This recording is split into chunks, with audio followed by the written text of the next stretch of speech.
देखो, male dominating society है हमारी नॉर्थ की, तो डॉक्टर चूज़ आपको करना है, आपको अच्छा डॉक्टर चूज़ करना है। मिनिमम रिक्वायरमेंट होनी चाहिए स्पर्म काउंट की। कुछ लोग अनएथिकल प्रैक्टिसेस करते हैं, बट मेजॉरिटी अच्छे सेंटर्स ये सब नहीं करते ना। हार्मोन बॉडी में है ही नहीं है, तो वो डिफरेंट लेवल्स पे अरेस्ट हो जाएंगे। The moment you cross 35 then you are in trouble. कई बार हस्बैंड जो है वो वाइफ पे ब्लेम डालता रहता है, ये सब प्रॉब्लम इसकी वजह से है, वाइफ कहती है हस्बैंड की वजह से।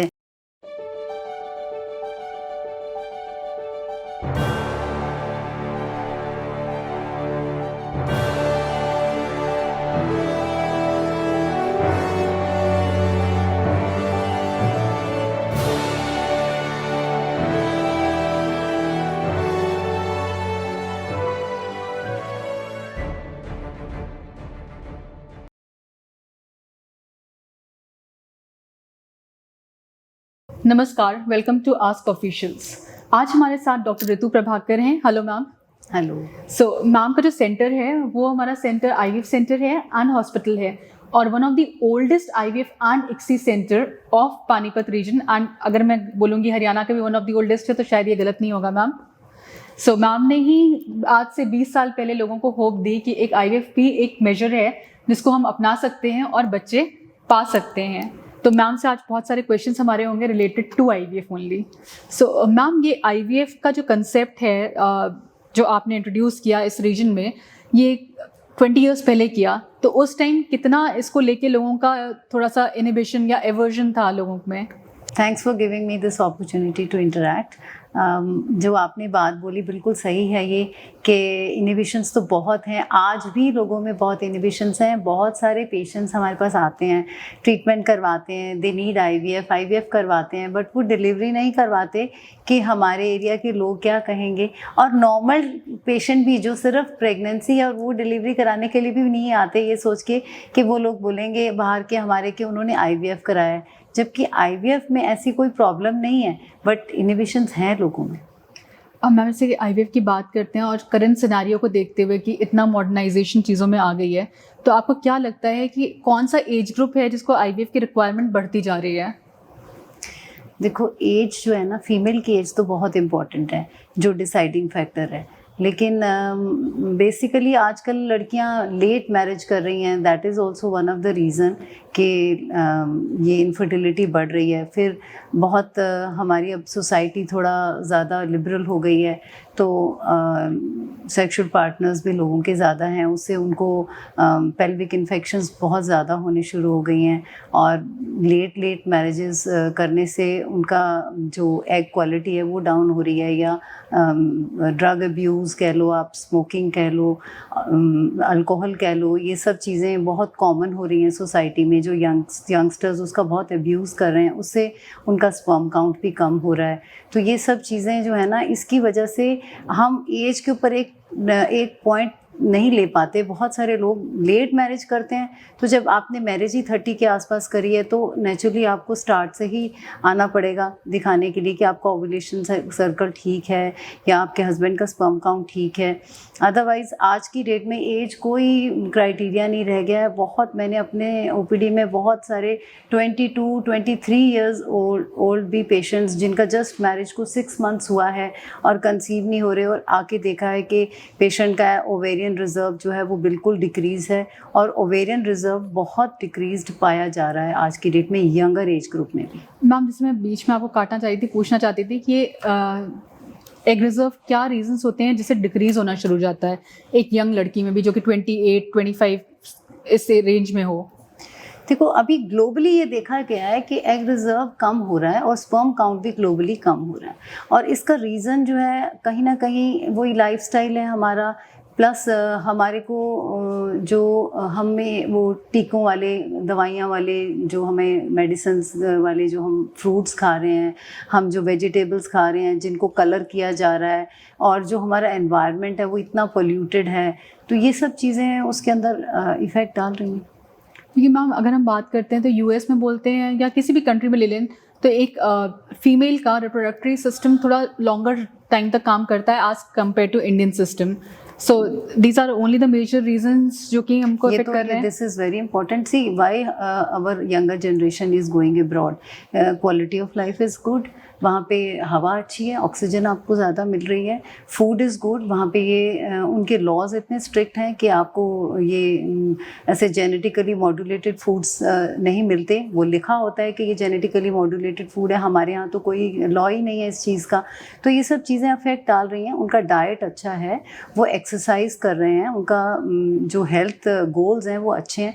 तो ये देखा गया है कि वो जो 30 ईयर की फीमेल जो अब्रॉड में आप वेस्टर्न कंट्रीज़ में देखो, उसका जो AMH है, उसका जो ओवेरियन रिजर्व है वो बेटर है then Indian 30 year old female. Ma'am जैसे कि हम बात कर रहे हैं मेन और वुमेन के बारे में, तो IVF बहुत ज़्यादा लोग रिलेट कर लेते हैं वुमेन से. जनरली ऐसा ही होता है. अगर हम देखेंगे तो सोसाइटी में हमेशा IVF कोई कपल करा रहा है तो लड़की में प्रॉब्लम होगी. बट इसको आप कैसे क्लियर करेंगी? देखो, मेल डोमिनेटिंग सोसाइटी है हमारे नॉर्थ की, तो ये तो देखने में आया ही है कि मेरे पास बहुत पेशेंट्स ऐसे आते हैं जहाँ की हस्बैंड सेकंड मैरिज तक कर लेता है, अपना सीमेन एनालिसिस नहीं कराते, और बाद में पता चलता है कि हस्बैंड में ही प्रॉब्लम है और वाइफ बिल्कुल ठीक होती है. तो ये तो एक इशू है और हमेशा वो फीमेल को ही ब्लेम करते हैं, जबकि it is very sad part. हाँ, it is very sad part, and it is seen that out of the 100 cases that we are seeing, like 30% is purely female problem, 30% is purely male, and the rest 30% is both of them are having some kind of minor problems which turn out to be इकट्ठे होने से फिर वो बड़ी एक major problem है. कई बार ma'am सुनने में आता है अनएक्सप्लेन्ड इनफर्टिलिटी, ये टर्म बड़ा कॉमन हो रहा है आजकल. तो ये अनएक्सप्लेन्ड इनफर्टिलिटी होती क्या है? अनएक्सप्लेन्ड इनफर्टिलिटी, देखो, जब हमने सारे इन्वेस्टिगेशंस करवा लिए, हमें लग रहा है कि हस्बैंड वाइफ रह भी इकट्ठे रहे हैं और वाइफ के भी सारे ओव्यूलेशन टेस्ट ठीक हैं, हस्बैंड का भी सीमेन एनालिसिस ठीक है, उसके बावजूद भी there are in the infertility patients we have to the tune of 30 to 40% patients where we will not find a single cause. And ये जो लोग हैं इनको अनएक्सप्लेन्ड इनफर्टिलिटी में हम गिनते हैं. इनके कई रीजंस हो सकते हैं, न्यूरोलॉजिकल कॉजेज भी होते हैं कई बारी, तो उन लोगों को भी IVF की रिक्वायरमेंट हो जाती है, जो कि अनएक्सप्लेन्ड होते हैं. हाँ, जिनका कोई रीज़न हमें नहीं मिल रहा, वो इकट्ठे रह रहे हैं, कोहैबिट हैं, कर रहे हैं और कुछ प्रॉब्लम नहीं है, और प्रॉपर तरीके से ओवुलेशन स्टडीज़ करा के और अपना इंटरकोर्स टाइम भी कर रहे हैं, उसके बावजूद भी कंसीव नहीं हो रहे. इवन ऐसे लोगों को IUI से भी कई बार अच्छा रिजल्ट आता है. तो वो लोग जो हैं अनएक्सप्लेन्ड इनफर्टिलिटी के पेशेंट्स अल्टीमेटली IVF. मैम ये IUI जो आपने बोला and IVF, what is the difference between IUI and IVF? कौन से पेशेंट को IUI रिक्वायर्ड होता है और किसको IVF रिक्वायर्ड होता है? ये आपने बहुत अच्छा क्वेश्चन पूछा. मेरे पास बहुत पेशेंट आते हैं जब उनको एक्चुअली IVF की रिक्वायरमेंट होती है, वो बोलते हैं हमारा IUI कर लो. तो IUI इज़ नॉट लाइक कि ये सस्ता है और वो महंगा है, इसके ऊपर हम नहीं डिसाइड करते. IUI में जो सबसे इम्पॉर्टेंट चीज़ है वो जो फीमेल पार्टनर है उसके ट्यूब्स जरूर ओपन होनी चाहिए, ट्यूब्स पेटेंट होनी चाहिए. Only then you can go for IUI. Minimum requirement होनी चाहिए स्पर्म काउंट की मेल्स में, तभी IUI सक्सेसफुल है. मैंने बहुत पेशेंट्स देखे हैं जिनका कि sperm count less than 1 million है, लेस देन 2 मिलियन है, and they are going for IUI.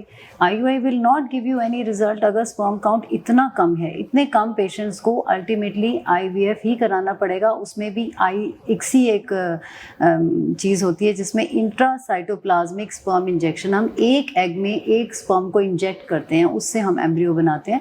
तो ऐसे लोगों को वही कराना पड़ता है, जो कि ये चीज़ जाननी बहुत ज़रूरी है कि हम IUI क्यों कर रहे हैं. अब IUI का और IVF का सक्सेस रेट बिल्कुल डिफरेंट है.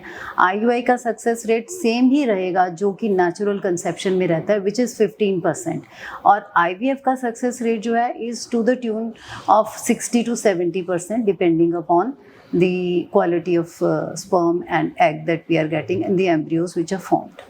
मैम जैसे कि आपने ICSI बताया, बहुत कम लोगों को मेरे ख्याल से पता हुआ ICSI प्रोसीजर होता क्या है और ये ICSI कितना इफेक्ट डालता है हमारे रिजल्ट्स पर? देखो, आज की डेट में मेजॉरिटी सेंटर्स ना ICSI ही कर रहे हैं, IVF नहीं कर रहे, जबकि IVF भी बहुत अच्छा ट्रीटमेंट है.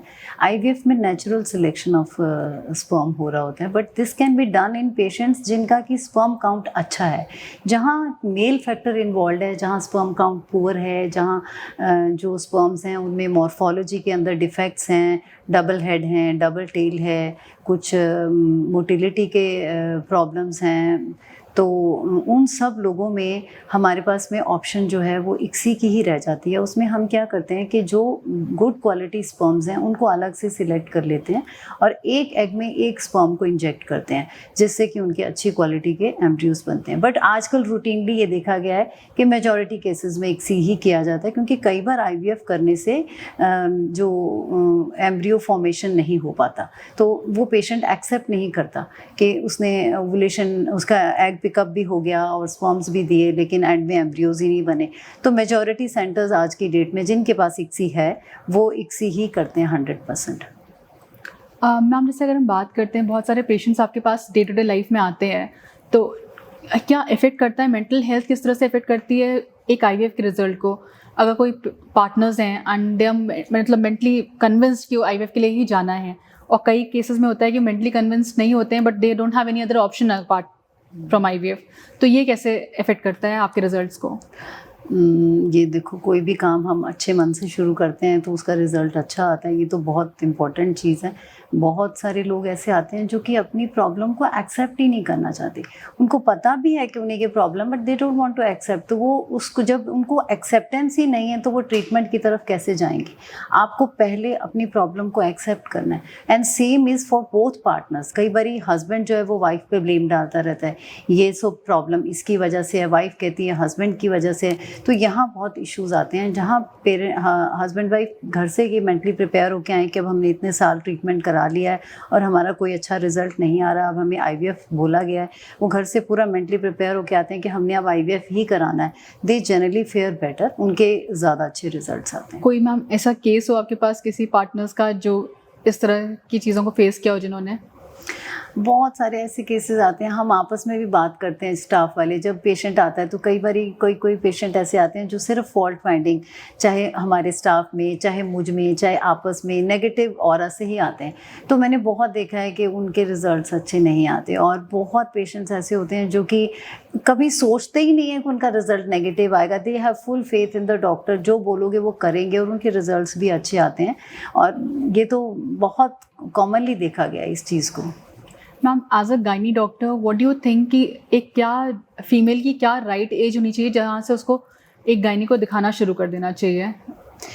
ये तो देखो, मैंने आपसे स्टार्ट में भी ये बात कही थी कि एज जो फीमेल पार्टनर की बहुत इंपॉर्टेंट है। आप the moment you cross 35 then you are in trouble.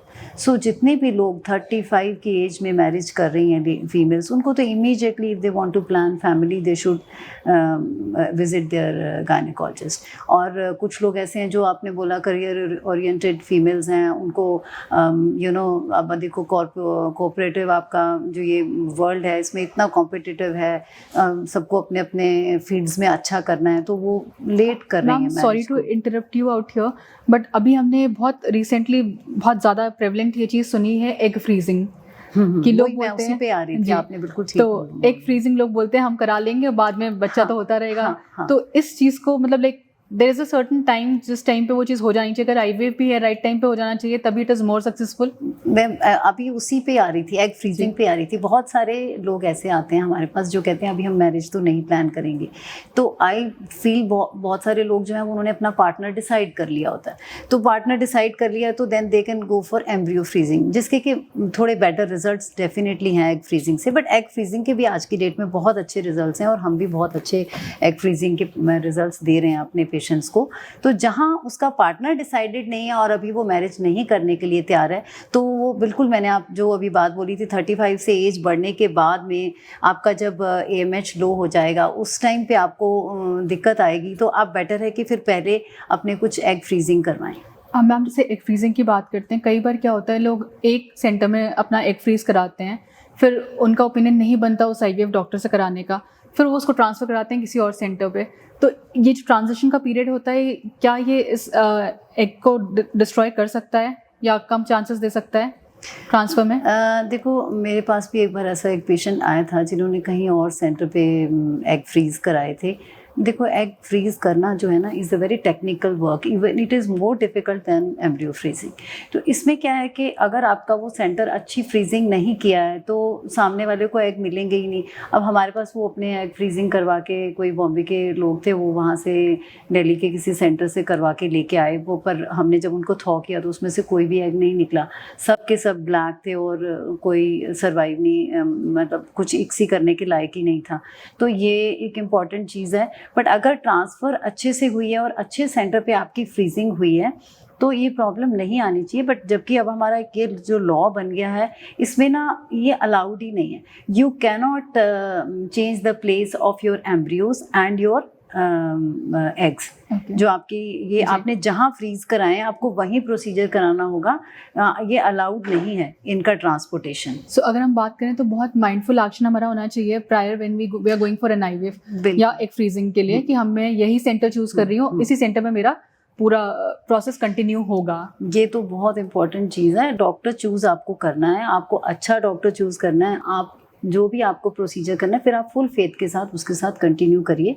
कम से कम जो है आप जब जो हम जैसे घर बनाते हैं तो सबसे पहले प्लानिंग करते हैं, तो प्लानिंग पे आप टाइम लगाएं ना। आप बेशक 2 जगह से प्लान बनाएं लेकिन फिर उसको एग्जीक्यूट करें तो फिर एक ही से करेंगे। मैम जैसे कोई सेंटर है, आईवीएफ सेंटर है, क्योंकि बहुत आईवीएफ सेंटर्स आप करंट सिनेरियो में हैं, अगर हम बात करेंगे चाहे दिल्ली की बात कर लें, बॉम्बे की बात कर लें, you name the city and they have lot of IVF centres. तो ये चूज करना कि क्या पैरामीटर्स होने चाहिए कि एक अच्छा आईवीएफ सेंटर में ये चीज़ें होनी चाहिए, then I should go for it. ये बिल्कुल आपने इम्पोर्टेंट बात बोली। आजकल देखो बिल्कुल मशरूमिंग ऑफ आईवीएफ सेंटर्स हो रहा है, कोई इधर खुल रहा है कोई उधर खुल रहा है, और बहुत सारे सेंटर्स ऐसे हैं जिनके पास फुल फैसिलिटी नहीं है। और अभी तो बहुत सारे सेंटर्स ऐसे हैं कि जो क्या कर रहे हैं कि अपना एक टाई अप रख लेते हैं, वो पेशेंट प्रेपरेशन कहीं और पे हो रही है, फिर वो पेशेंट को पिकअप के लिए कहीं और भेज रहे हैं, कोई और डॉक्टर्स उसको देख रहे हैं, तो उसमें जो अकाउंटेबिलिटी ऑफ द डॉक्टर नहीं रहेगी। मुझे ऐसा लगता है कि you should try to follow a centre जहाँ उनका अपनी लैब है, जहां डॉक्टर आपको स्टार्ट से एंड तक देखने वाला है। अब जैसे हमारे पास बहुत सारे सेंटर से पेशेंट आईवीएफ करवा के भी आ जाते हैं क्योंकि दे नो दैट हम इसी को डील कर रहे हैं। हमारे पास ज़्यादातर आईवीएफ कंसीव पेशेंट्स डिलीवर कर रहे हैं तो हम उनको ज़्यादा अच्छा हैंडल कर रहे हैं। तो प्रेफरेबली आपको अपने डॉक्टर को नहीं चेंज करना चाहिए, बट अगर आपको करना ही है तो आपको डॉक्टर सिलेक्शन अच्छा रखना पड़ेगा। जो सेंटर पुराने से काम कर रहे हैं, जिनके यहाँ पे रिजल्ट्स अच्छे हैं, अब रिजल्ट्स तो देखो बोलते हैं, आप लॉबी में बैठेंगे तो वहाँ बहुत सारे पेशेंट्स आपको नज़र आएंगे जिन्होंने वहाँ से आईवीएफ करवाया है, कोई डिलीवरी हुआ है, कोई कुछ हुआ है, कोई, तो आपको उससे एक असेसमेंट लग जाता है। मुझे ऐसा लगता है you should take time and find your good doctor and then start the treatment. Ma'am जैसे कि हमने बात करी एक अच्छे सेंटर में क्या क्या चीज़ें होनी चाहिए थे, अपार्ट फ्रॉम दिस कई बार आपने हैंडल किए होंगे failed cases from the other centres also, तो आपके पास कोई केस स्टडी ऐसी है जिसमें आईवीएफ की जो फेल्ड स्टडीज थे and then when you did the IVF and it was successful, तो क्या रीजंस रहते थे फेल होने के? मैं तो in fact I have immense number of cases, मेरे पास तो आते ही आईवीएफ फेलियर वाले पेशेंट्स हैं, बिकॉज अभी ट्रेंड्स चेंज हो गए हैं, मार्केटिंग करते हैं लोग और बहुत सारे और भी सिस्टम्स को फॉलो कर रहे हैं जो कि शायद से जो पुराने अच्छा काम करने वाले सेंटर्स हैं वो नहीं करना चाहते। तो होता क्या है कि मेरे पास तो आते ही पेशेंट्स हैं, कोई 3 टाइम्स आईवीएफ फेलियर, कोई 4 टाइम्स, कोई 5, कोई 6, and by the grace of God हमने सबको यहाँ से किसी को मायूस नहीं करने की वो करी, सबको हमने यहाँ से एक अच्छी खबर ही दे के भेजी है। और but that is because of the blessings of Lord. सब एक ही चीज़ नहीं आता, हम कोशिश करते हैं, मेटिकुलसली काम करते हैं, गलतियों की गुंजाइश इसमें फील्ड में है ही नहीं है, और पेशेंट की सब प्रॉब्लम्स को पहले ठीक करते हैं। कई बार पेशेंट को ट्रीट करने में 3 to 6 months लग जाते हैं। जब हमें वो लगता है कि अब ये बिल्कुल इसका यूट्रस अच्छा है, इम्प्लांटेशन होगी अच्छी, तभी हम उनके ट्रांसफर्स करते हैं। बहुत सारे पेशेंट्स मेरे पास ऐसे आते हैं जो कि 1 year पहले मुझसे पिकअप कराए होते हैं, 1 year मैं उनको कम्प्लीटली फ्री देख रही होती हूँ। जब मुझे बिल्कुल लगता है कि अब इसका अच्छा है, लाइनिंग अच्छा है, तब ट्रांसफ़र करते हैं and they give good results. अब मैम जैसे कि मैंने आपसे पूछा कि बहुत सारे केसेस में फेल्ड केसेस आपके पास आते हैं, तो डॉक्टर कहाँ क्या मिस कर जाता है, कौन सा प्रोसीजर कौन सा टेस्ट मिस कर जाता है? कई बार ऐसा होता हुआ कि जब लास्ट डॉक्टर देख रहा था उसने कोई चीज़ मिस कर दी, उसकी वजह से उसका आईवीएफ भी पूरा फेल हो गया। सबसे इम्पॉर्टेंट चीज़ जो है ना आपका नॉलेज, देखो आप फील्ड में जाते हैं, लॉयर्स, सीनियर लॉयर्स भी हैं, जूनियर लॉयर्स भी होते हैं, तो ऐसे ही आपकी जो एक्सपर्टीज़ है ना वो भी बहुत इंपॉर्टेंट है। आपने कितने केसेस उस तरह के देखे हैं? देखो आप किसी चीज़ को पहले जानेंगे तभी तो उसको ढूंढेंगे।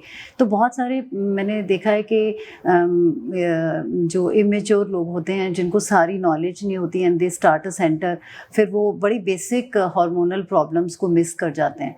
तो कुछ तो ये भी प्रॉब्लम रहती है एंड कुछ लोगों में मैंने देखा है कि या तो उनका एम्ब्रियोलॉजी जो लैब है उसका वर्क अच्छा नहीं है या उनके कंडीशंस इतने अच्छे नहीं हैं और एम्ब्रियोलॉजिस्ट जो है वो उतना एक्सपर्टीज़ नहीं है उसका, और ये भी रीजंस हो सकते हैं। और फिर 1-to-1 काउंसलिंग जो पेशेंट की है कि कैसे आपको बाद में फॉलोअप करना है, कैसे आपको हर पेशेंट के अंदर एक डिफरेंट प्रॉब्लम मिलेगी, आपको वो डायग्नोज करनी ही पड़ेगी। देयर आर पेशेंट्स जो कि सिंपल सी चीज़ है, वाटर इनटेक ही नहीं करते बिल्कुल। जब आपका वाटर इनटेक पुअर होगा तो आपको यूटीआई होगा बार बार। तो ऐसे पेशेंट्स जो हैं वो स्टार्टिंग में कंसीव होने के बावजूद जो है स्पॉटिंग होके आ जाते हैं और अबॉर्ट हो जाते हैं। तो ये सब चीज़ें भी डॉक्टर्स मिस कर जाते हैं कई बार। मैम जैसे कि हम बात करते हैं जब आईवीएफ के बारे में, तो कई बार बहुत सारे लोगों से सुनने को मिलता है कि आईवीएफ कराएंगे तो लड़की की हेल्थ हमेशा ख़राब हो जाती है आईवीएफ कराने के बाद। एंड मतलब लाइक आफ्टर आईवीएफ उसका फिजिकल कैपेसिटी कम हो जाएगी। तो क्या ऐसी चीज़ें होती हैं आईवीएफ के बाद लड़कियों में?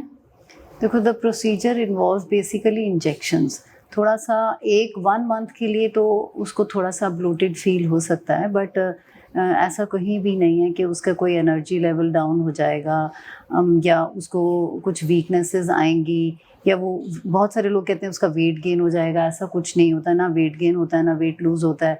सो बल्कि ऑन द कॉन्ट्ररी उसकी कई सारी प्रॉब्लम्स डायग्नोज हो जाती हैं। बहुत सारे पेशेंट्स हमारे पास आते हैं जिनको कि हम ही डायग्नोज करके बताते हैं कि आपको बॉर्डरलाइन डायबिटीज़ है या आपको डायबिटीज़ है, तो फिर उनको जो उससे रिलेटेड प्रॉब्लम्स हैं न्यूट्रिशन वगैरह की वो भी हम बताते हैं कि how to control your problems. Thyroid diagnose हो जाता है, तो बल्कि ऑन द कॉन्ट्ररी उनकी हेल्थ इंप्रूव हो जाती है ख़राब होने की बजाय।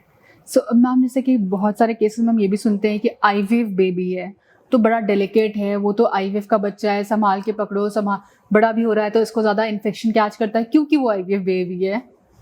नहीं, ये तो बिल्कुल ही गलत है। मैं बहुत बार अपने पेशेंट्स को भी ये बात बोलती हूँ।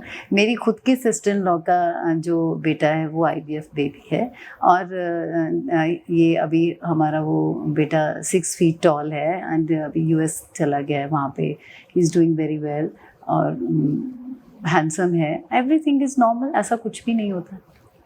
और बहुत सारे केसेस में हम ये भी सुनने को आता है, जैसे कि हम आईवीएफ की बात करते हैं, लोग बोलते हैं कि हमारे एक्स किसी और को दे दिए जाएंगे। ऐसा भी बहुत सारे लोगों से सुनने को मिलता है। एंड उनमें फियर होता है जब आईवीएफ कराने जाते हैं। तो इस तरह का फियर क्यों रहता है लोगों में? कुछ लोग अनएथिकल प्रैक्टिसेस करते हैं बट मेजॉरिटी अच्छे सेंटर्स ये सब नहीं करते। और अब तो वैसे ही लॉ बन गया है तो लॉ में आप अलाउड ही नहीं हो ये सब करना। जब आपको हर एक पेशेंट के लिए जिसको डोनर एग्स लेने हैं उसके लिए डोनर लेना ही है, उसको डोनर शो करना ही है आपको ऑन पेपर, तो आप फिर दूसरे से एग्स क्यों लोगे? वो कोई फ़ायदा ही नहीं है उसका। आपको पेपर वर्क में तो कंपलसरी है ही है कि आपको डोनर लेना है। अगर आपको लेना है तो डोनर के पूरे पेपर्स बनेंगे। तो ये चीज़ें नहीं होती हैं, ये जब अलाउड नहीं है तो क्यों किया जाएगा? मैम आईवीएफ की प्रेगनेंसी को हमेशा हाई रिस्क प्रेगनेंसी बोला जाता है। उसका कोई स्पेसिफिक रीज़न है कि उसको हाई रिस्क प्रेगनेंसी बोला जाता है और उतना दैट पॉइंट ऑफ टाइम इतना सपोर्ट और इतना केयर की जाती है? हाई रिस्क तो प्रेगनेंसी वो है ही। उसके 2 रीज़न्स हैं। एक तो बहुत बारी वो थोड़ी एल्डरली फीमेल्स हो जाती हैं, तो एल्डरली जो प्राइमरी ग्रेविडास भी होती हैं वो ऑलरेडी हाई रिस्क में ही आती हैं। फिर बहुत सारी वो फीमेल्स को और हेल्थ इश्यूज़ होते हैं, जैसे मैंने कहा डायबिटीज़, हाइपरटेंशन, वो भी ऑलरेडी ही हाई रिस्क में आएगी। फिर मल्टीपल प्रेगनेंसी होने के चांसेस बहुत रहते हैं, तो ट्विन प्रेगनेंसी है तो वो भी हाई रिस्क प्रेगनेंसी में आती है।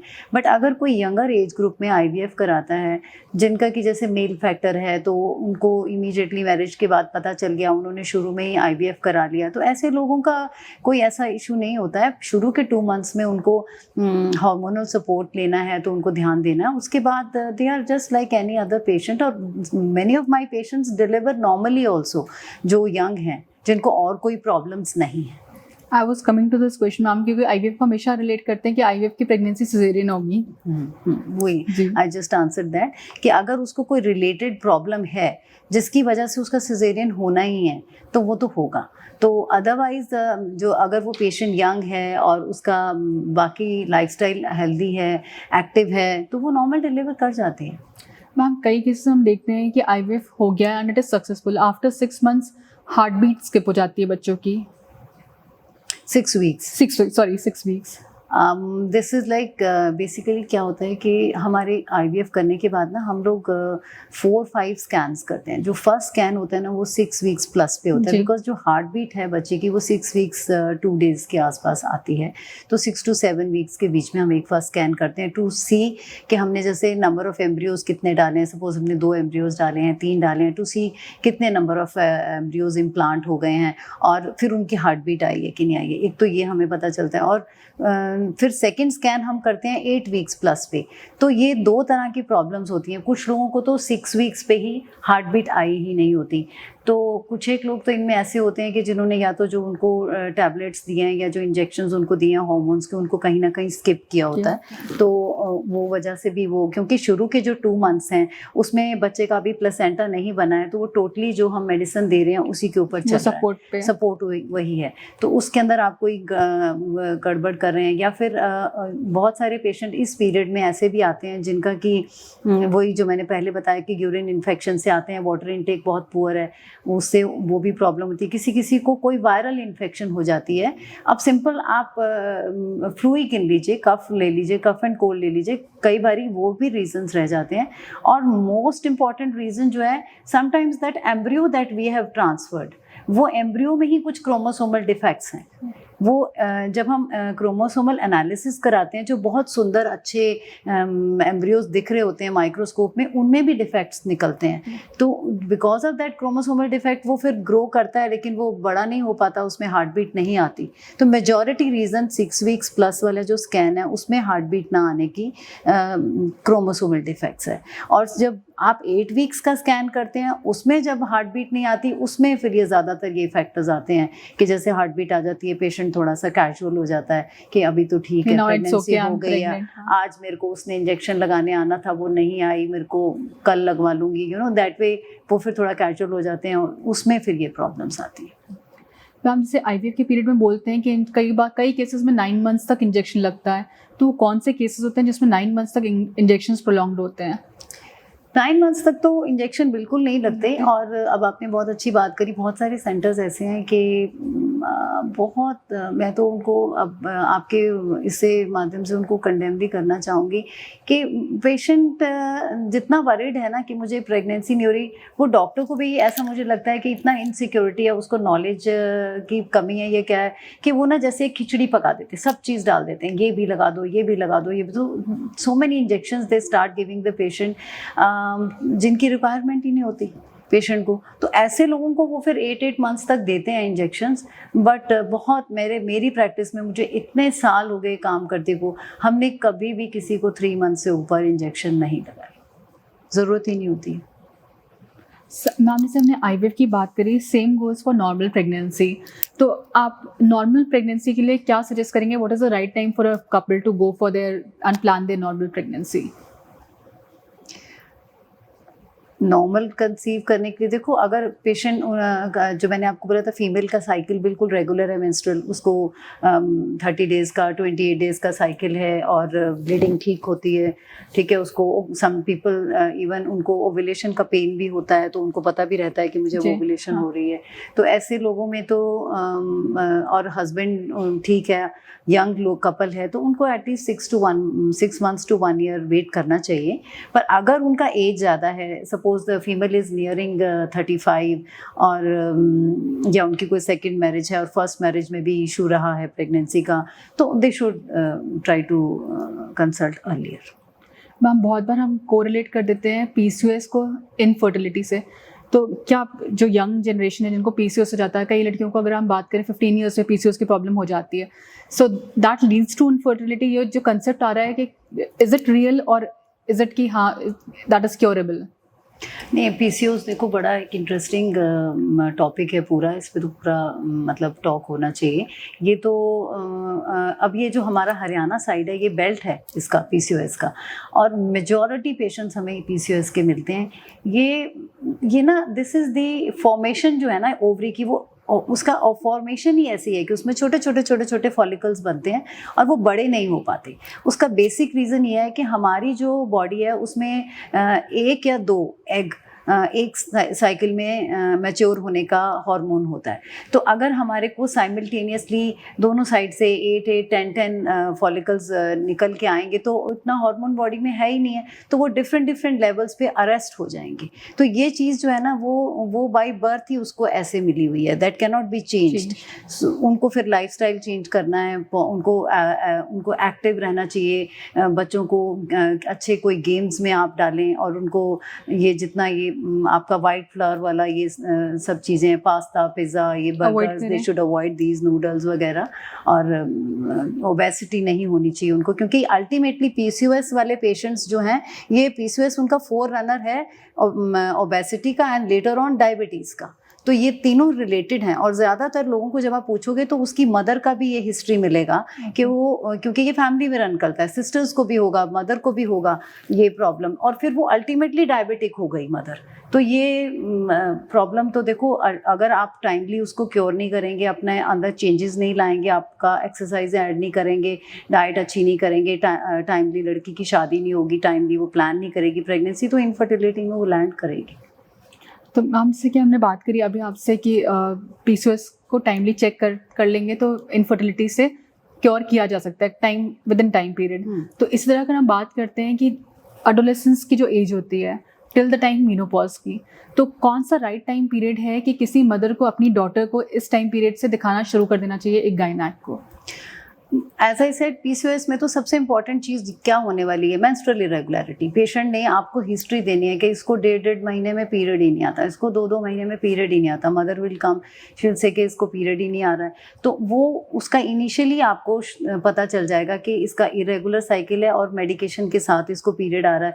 तो अगर करवाएंगे रेगुलर पीरियड्स भी आ रहे हैं तो हम मतलब एज अ लेमैन मैं अपनी डॉटर को किस एज से डॉक्टर को दिखाना शुरू कर दूं? अगर देखो, मैं नहीं समझती कि हर एक को डॉक्टर को दिखाने की ज़रूरत है। अब हम अगर अपना टाइम सोचें तो हमें कोई ऐसी ज़रूरत लगी नहीं। तो डिपेंड करता है ना आपको प्रॉब्लम क्या है। If your child is suffering from some menstrual irregularities, like उसको पीरियड लेट आया, आ नहीं रहा है, और फिर ये ओवर होके आ रहा है या जल्दी आ रहा है, मेंस्ट्रुअल इरेगुलरिटीज़ अगर उसके बच्चे में हैं, देखो 13 आज की डेट में 12 to 13 ईयर्स की एज में सबको पीरियड स्टार्ट हो जाते हैं, इवन 11 की एज में हो जाते हैं। तो किसी को अर्ली हो जाते हैं, जो अर्ली हो जाते हैं उन्हें भी डॉक्टर को कंसल्ट करना है। उसको प्रीकॉशियस प्यूबर्टी कहते हैं, उसके लिए भी कुछ ट्रीटमेंट्स उनको लेने हैं, क्योंकि फिर बच्चे की हाइट रुक जाएगी। तो और जब ये जो बस मेंस्ट्रुअल इरेगुलरिटीज़ तो बच्चा अपनी मदर के साथ बेटी शेयर करेगी, तो उस समय उनको अर्ली दिखाना है। अदरवाइज अगर उसका मेंस्ट्रुअल साइकिल बिल्कुल नॉर्मल है, सब ठीक चल रहा है, तो no need to show to the doctor. And how important is this menstrual hygiene also, ma'am, for people? Because that is very important. अभी हमने लेटली 2-3 क्लब्स के थ्रू इसके ऊपर काफ़ी वर्क किया है कि जितने ये जो एडोलेसेंट गर्ल्स हैं, स्कूल्स के गर्ल्स और जो कॉलेजेस की गर्ल्स हैं, कि सैनिटरी नैपकिन्स के ऊपर हमारा पूरा लास्ट ईयर तो इस पर बहुत वो स्टे रहा है। तो यही कि अगर हमारी इनकी बच्चियों की मेंस्ट्रुअल हाइजीन अच्छी नहीं होगी तो उनको they can be prone to more diseases. They are prone to pelvic infections, और विदाउट एनी रीजन फिर उनको ट्यूब ब्लॉकेज वगैरह हो जाता है। Can that lead to cancer also later on? See, cancer is not basically related with poor hygiene. हाँ, it can be related like multiple sexual partners हैं, और उसमें और फिर HPV वायरस है, और आजकल तो आपका वैक्सीन आ गया है इतना अच्छा उसके सर्वाइकल कैंसर के लिए। एंड आई फील कि all females should go for it.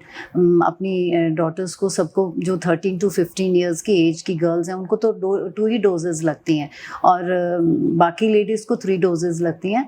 And it is यहाँ पे मैं ये भी क्लियर कराना चाहूँगी, कई लोगों को लगता है पेरेंट्स को कि दिस इज़ नॉट रिक्वायर्ड, तो क्यों कराएं? नहीं, ये तो दिस इज प्रिकॉशनरी। तो आपको जब कैंसर हो जाएगा फिर तो आप इसको नहीं लगा सकते ना। सो ये तो इसके ऊपर एक पूरा हम स्टडी हमारी आ गई है कि एक जो वायरस है वो उसकी वजह से ये हो रहा है, पी वायरस से हो रहा है। तो उससे हम पहले ही क्यों ना बचें? क्यों हम अपने बच्चों को रूबेला का MMR का इंजेक्शन लगाते हैं? क्यों? अब पहले लोग नहीं लगाते थे रूबेला का वैक्सीन, तो बहुत सारे लोगों को रिपीटेड अबॉर्शंस होते थे, तब पता चलता था कि उसको रूबेला है, इन्फेक्शन हो गया है, वो अबॉर्ट करवाना पड़ता था। अब ऐसा नहीं है। अब तो जो लोग प्लान करते हैं प्रेगनेंसी, वो पहले पूछते हैं कि हम लोग जो है वैक्सीन लगवाएं, अपना टाइटर करवाएं रूबेला के लिए, कि हम ऑलरेडी वैक्सीनेटेड हैं कि नहीं है। नहीं तो वैक्सीन लगवा के कुछ महीने रुकने के बाद दे प्लान। मैम कई बार हम सुनते हैं जैसे मेनोपॉज स्टेज होती है किसी भी वुमेन की, that undergoes a lot of hormonal change, जिसकी वजह से बहुत ज़्यादा चिड़चिड़ापन और ये सब चीज़ें होती हैं। तो उस स्टेज में how a family should be contributing, क्या क्या फैक्टर्स होते हैं जो हेल्प कर सकते हैं हमको इस चीज़ से हील होने के लिए? ये तो बड़ा मतलब क्वेश्चन आजकल बहुत चल रहा है हमारे अभी क्लब में। इसके ऊपर फिर एक कर रहे हैं हम प्रोग्राम। ये जो मीनोपॉज है, ये जस्ट मीनोपॉज से थोड़े दिन पहले ही कुछ चेंजेस आने शुरू हो जाए, जिसको हम पेरी मीनोपॉजल एज ग्रुप कहते हैं। तो इन लोगों में मूड चेंजेस आते हैं, मूड स्विंग्स आते हैं, हॉट फ्लशेस होते हैं। ये जो हमारा ईस्ट्रोजन हार्मोन है, जो हमारे को फीमेल्स को एक जो फीमेल की एक शेप है वो देता है, वो उसके लिए रिस्पॉन्सिबल है। वो हमें हार्ट डिजीज़ से बचाता है, हमारे को हार्ट अटैक से बचाता है। तो ये सब चीज़ें जब मीनोपॉज आ जाएगा तो ये सब जो उसको प्रोटेक्शन थी उस हार्मोन की वजह से वो ख़त्म हो जाएगी। तो उसकी वजह से ये जब वो हार्मोन डाउन जाने लगता है तो आपकी बॉडी डिफरेंट वे में रिएक्ट करती है। किसी की थोड़ी ज़्यादा करती है, किसी की कम करती है। Is that one of the reasons कि वुमेन को हार्ट अटैक कम होता है मैम? क्या डेफिनेटली कहते हैं ना कि फीमेल्स जो है वो एक तो ये भी है कि रो लेती हैं, स्ट्रेस निकाल देती हैं, they don't keep things in their mind. और दूसरा बेसिकली ईस्ट्रोजन साइंटिफिकली ये भी है, या व्हिच इज प्रोटेक्टेड। और जैसे ही मीनोपॉज आता है तो वो हार्मोन की प्रोटेक्शन चली जाती है, then they are equally prone to heart disease. Ma'am thank you so much. आज हमारे बहुत सारे मिथ्स भी क्लियर करे, बहुत सारे कंसेप्ट क्लियर करे related to IVF। I hope हमारे सारे ऑडियंस को बहुत ज़्यादा एजुकेशन मिलेगी कि कब क्या काम कराना चाहिए, what is the right age for IVF, what is the right procedure for IVF, and most importantly कौन से सेंटर्स पे जाना चाहिए IVF के लिए। It was a really interesting talk. मुझे भी अच्छा लगा आपके साथ मिलके, and the pleasure was all mine. Thank you so much ma'am.